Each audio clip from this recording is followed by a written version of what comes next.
Hey everyone, this is Zoraz, my casuals, and in today's video, we're going to be talking about KVK 1 in Rise of Kingdoms. I'm going to go over what went wrong, what went right, the rewards, our strategy and how we run the kingdom, as well as going forwards, what it's going to look like, and our recruitment for our kingdom.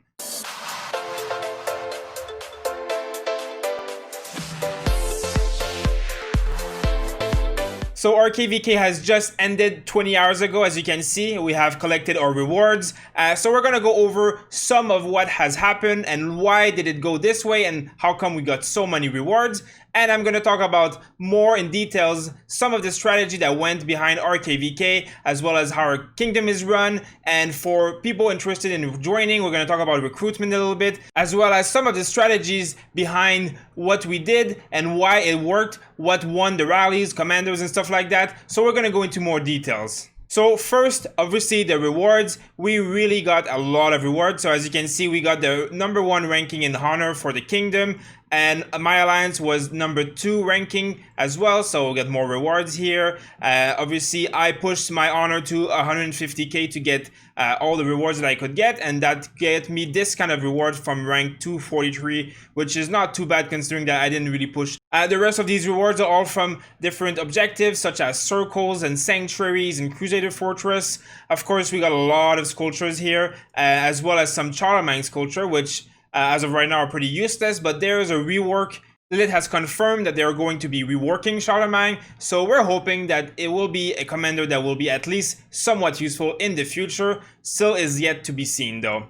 Of course, there's a lot of stuff here, so I'm gonna go over all of this stuff. I'm gonna put it all on the screen for you here. So I made this graphic, as you can see. There is a lot of rewards there. So we got 70 sculptures for Charlemagne, as well as you can see here 62 sculptures for legendary commanders, which is a very high amount of rewards. Now, the reason that we had such a big reward is because in this KVK, we split the rewards only 2 ways. So only 2 kingdoms really got any rewards. All 6 other kingdoms were pretty much locked in their zone 4, other than small deals at the end to get some extra rewards. So we really had a very successful KVK. Now, we went to war against multiple kingdoms versus one at the beginning. We were fighting 3 different kingdoms for the first half of it, and we've had also wars against one of the other kingdom midway, and our ally, which was 34, also fought on their own side against 3 different kingdoms. So it was pretty much 2 versus 6, even though there's been obviously some peace treaties and stuff in between. It started off as a 2 versus 6, and we finished off splitting the rewards 2 ways, which obviously was very beneficial for us. Now, this brings me to my first point about KVK 1. One of the most important aspects of KVK is diplomacy, and this is basically the proof of it. Now, our kingdom had a deal with 34 from the beginning before KVK started, where we would say that we would not attack each other because of how some of the stuff went on our own kingdoms. We had a lot of enemies. Personally, 38, my kingdom, had a big feud with Kingdom 39, which was allied with 40, and 34 also had the same kind of feud with their own enemies up top. So we were fighting against a lot of people, but we managed to win, and then we kept true to our promises, and we never fought or betrayed 34, neither did they betray us. We stayed strong as 2 kingdoms and managed to split the rewards in this way so that we both benefited majorly, and this is basically probably one of the best case scenario for KVK. So we were the 2 strongest kingdoms going into KVK, and we ended up being the 2 most rewarded kingdoms. So I really suggest that when you are going to KVK, you really want to have some allies, because you cannot fight off everyone, and you really want to build your kingdom in a way that will be beneficial, because some of our enemies fell apart, had no organization, or had too many leaders trying to lead with different strategies which backfired heavily, which we will go into a little bit further down in the video. So a little bit of backstory about how this KVK went down. So as you can see, we controlled the middle and we shared it with Pink, which is Kingdom 34. Now this whole zone was also occupied by their secondary alliance, which now has gone back to their kingdom, so it doesn't show anymore. So we down here as Kingdom 38 went with our allies up here as Kingdom 34 against basically every corner. So us personally here as 38 fought against 39, which is a kingdom that has dozens of T5 whales, actually more T5 whales than our kingdom.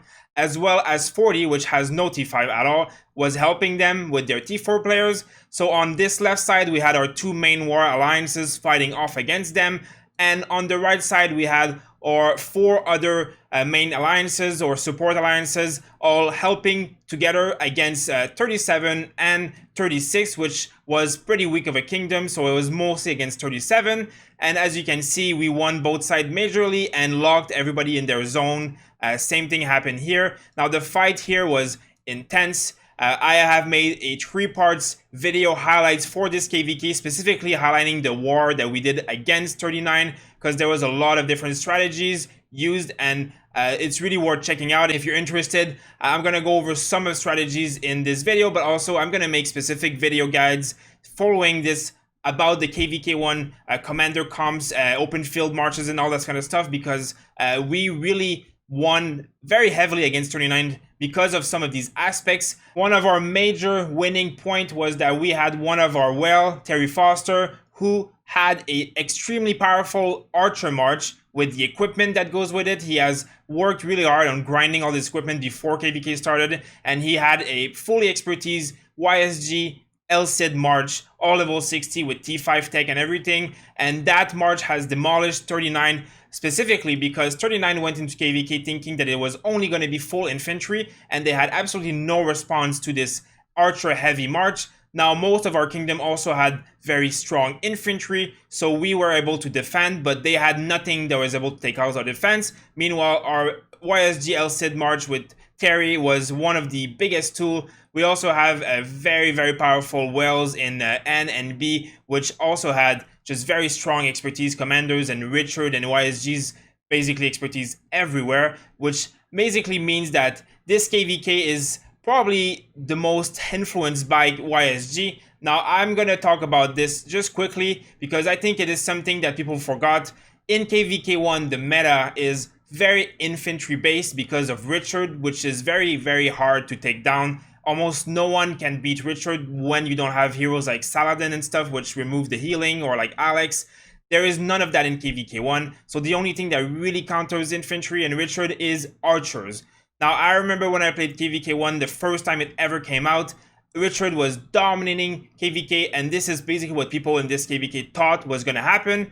But I remember that at the end of KVK1, YSG LCID was trading very favorably against Richard marches. And this is what Terry has researched and found out as well. And he had this march ready for this. And it has proven, as you will see in the other videos and the reports that are shared, that it was heavily winning against these full infantry marches when we were rallying and double rallying and triple rallying, which is again another aspect of this KVK. Now we had our two main alliances coming here and pushing through the territory. You can see that we in dark blue, as well as our alliance here in B, which is our second war alliance. Now we're building side to side all the way here, and same thing happened here. We were building side by side all the way down here, and they're all the way here. So we were having two very, very powerful alliance with very, very powerful tech and very powerful whales, building kind of side by side and pushing this side here so that we could do double rallies against objectives, one of which was infantry, one of which was archer. So we traded heavily and we won super hard because of that. So that is something that I always, I'm surprised that people don't remember. YSG LCID in KVK1 is very, very, very powerful. It is one of the most important and strong marches to go against infantry. Now, not only that, but when you're in KVK1, all these flags and these defenses on this fortress, when you have an expertise YSG in the middle of it, it basically means that nobody can fight around, nobody can swarm it, because YSG is so powerful at AoE damage. So YSG is definitely the MVP of KVK1, and it is very important to have him expertise. Now, something else that's also very important when you're fighting in KVK is how you're set up with your alliances. So the way this kingdom was set up is that we had N and B, which were our two major alliances going into KVK with the most tech and the most active players and the most whales and all that kind of stuff. Now we also had four very important support alliances that fought on the right side and that also owned really good terrain and territory and research and had tons of fighters as well as some T5 whales to lead their rallies.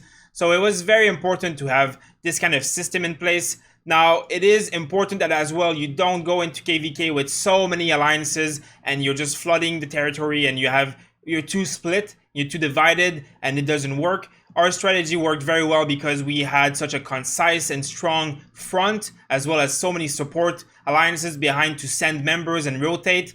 Now, I think one of my biggest point about KVK strategy in general is that people have to stop caring about alliances so much and think of them as shells. It is really not that important which alliance you belong to. Basically, the kingdom has an X amount of shell alliances, and when KVK opens, fighters will move where they need to be to fight. It doesn't matter where you belong. Of course, you have your friends and you have your family and all that you want to play with, but when war is happening, first of all, in KVK, you get extra amount of spots because you're building flags, so you're getting more people in your alliance capability. On top of that, you're also kind of going to move anywhere. We have alliances holding gates everywhere here, where we had J here and we had M here and we had P here, which are all good support alliances, but they're not the highest tech or they don't have the highest amount of members. But once a war front was opened, because there would be war there, everybody just jumps into it. So it's not that important where or what is the alliance. They're shells which you will be populating with your strong members when war is needed, and you want to be fighting off of your main alliances with the best tech otherwise. So you don't want to split all these herons and all these sanctuaries and all these circles so many ways, because you want the buff to stay with where you're going to be warring. Because ultimately, once you reach the middle here, if there is going to be war, you're not going to be able to have 4 or 5 fronts. You're going to be fighting off of 1 or 2 alliances where all the members are going to be rallying from. So you want at least to have these 2 alliances have as many buffs as possible, and the other ones have a little bit to be able to support, but that's not where you're going to be warring from. So I think my biggest takeaway from KVK is really that shells is what it is. Alliances is just a fancy word for shells. It shouldn't matter what the shell is. You should really be focusing on your kingdom as a whole unit and not as an alliance specifically. Now, to add to that, the way we run our kingdom, we have a high council, which is constituted of 2 members from every major alliance, which constitute a very fair council representing a lot of the different alliances and a lot of the different power levels in this game. And we have a voting system where we will work together and find a way to all agree and vote, and then that's how our decisions are taken, as well as that's how we can have feedback from every alliance given to the specific high council members. So that is something that's very important, as well as the king is not held by only one person. It's held by the top alliance, which has rotating members that can be king, activate the buffs. Kingship is really just a way to activate buffs and spend gems. Doesn't really matter who's the king. The High Council is the king, basically. That's kind of how it works.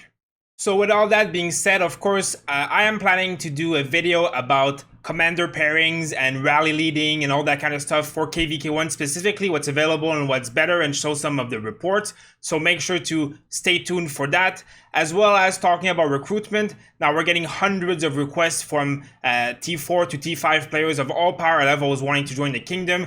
We are working hard on making sure that we accept players that will benefit our kingdom and that will be happy here with the same kind of vision. So for players who would like to join the kingdom, we have created a Google Doc to fill out, and we have an entire recruitment team that is working and talking to everybody and making sure that everything is working out for everyone. So if you are interested in joining this kingdom, of course, you can go in the description. I will put a link to this Google Drive document and someone will be in touch, as well as I will share the infographic with you that has the names and the kingdom information.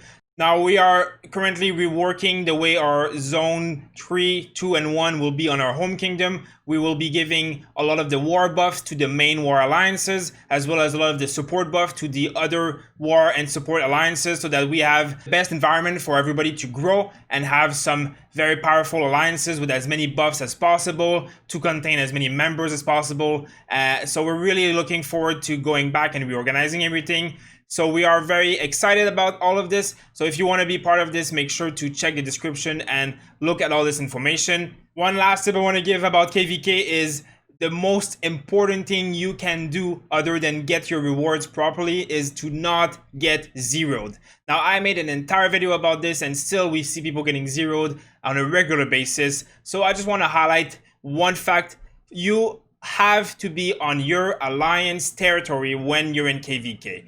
Of course, you see right now here, this is my city. Now this is my alliance's territory, N838.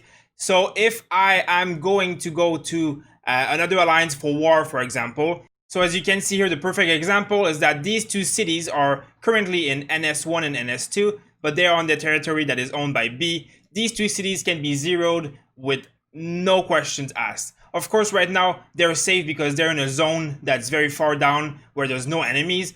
But in any situation that you're in KVK and you're teleporting to a territory that is not your own alliance, even if it's your own kingdom, it doesn't work. You need to be on the territory from your alliance and your alliance only. Otherwise, you can be attacked for free. There is no restrictions at all. Now, I've seen this happen way too many times in KVK from every kingdom. You see here that we have these two passes that were basically blocking this kingdom in.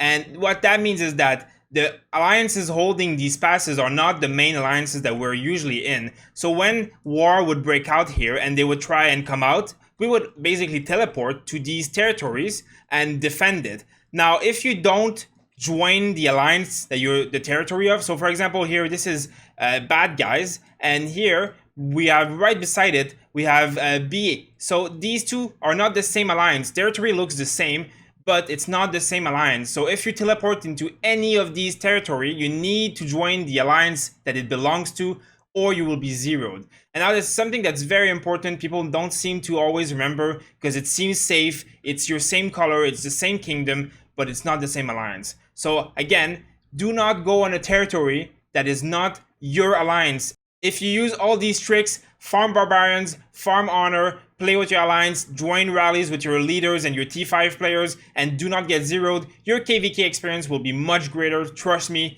it is probably the best way to get out of KVK without getting zeroed is already a big win. So guys, that's about it for my video. Of course, KVK is a very complex thing and there's a lot going on, but there's just a few things that you really need to focus on. Make sure that you're on a kingdom that doesn't have civil war, that has some leadership that is structured. You don't want to go into KVK with a leadership that doesn't agree with each other and that does things randomly, or with like so many alliances in the middle of zone 3, which are basically going to make it so your kingdom is just weaker in general. You want to have a strong leading 1, 2, maybe 3 alliances leading the war, and you want to have a lot of supporting alliances behind, which are either going to be holding different fronts or supporting these alliances. You also want whales that communicate and that help, not just go and solo stuff and don't ever do anything for the kingdom. So this is something that's very important. Civil war is probably the biggest thing you want to stay away. If your kingdom is doing war before KVK start, get the hell out of there. Now make sure to do diplomacy, work with the other kingdoms, or at least 1 or 2 other kingdoms. Try and make some deals. Rewards can be shared, which is what we did here. We had some rewards, they had other rewards. It's all shared. There's a way for many people to profit from this without killing each other. So if you can do it that way, do it. And then when the other ones don't agree, obviously you'll have to war them for it. And that's where the fun is. But you can't war 1v8. Now, KVKs come about every 2 months, so you have time to rest in between. But when you're in KVK, it's very important that you're active, you're doing runes and altars, and you're joining the rallies and joining the war, because that's mostly like how kingdoms rewards player. It's by how many kills, how many deads, how much honor you're farming, how active you are as a member contributing to your kingdom, which will basically be how you're going to get the most amount of rewards, and that's how we work at least. So this is very important when you're in KVK, that being active will get you the most amount of rewards. Don't get zeroed, play smart and play safe. Make sure to watch our video about how not to get zeroed or how to farm honor to help you with KVK, as well as if you would like to see our war, we have a 3-part video about this exact war that we had on my alliance personally, and B as well, fighting against Kingdom 39 and 40. And we have a lot of nice tips and strategies in these videos. We can see some of the stuff we did where there's fort bombs and double and triple rallies and all that kind of stuff. So that's very fun to watch, as well as make sure to subscribe to stay tuned for our future videos coming up about KVK1 strategy and commander pairings specifically. Lastly, if you would like to join our kingdom, make sure to check the description for the links, and we have all the information that you will need out there. Thank you guys for watching, and we'll see you next time.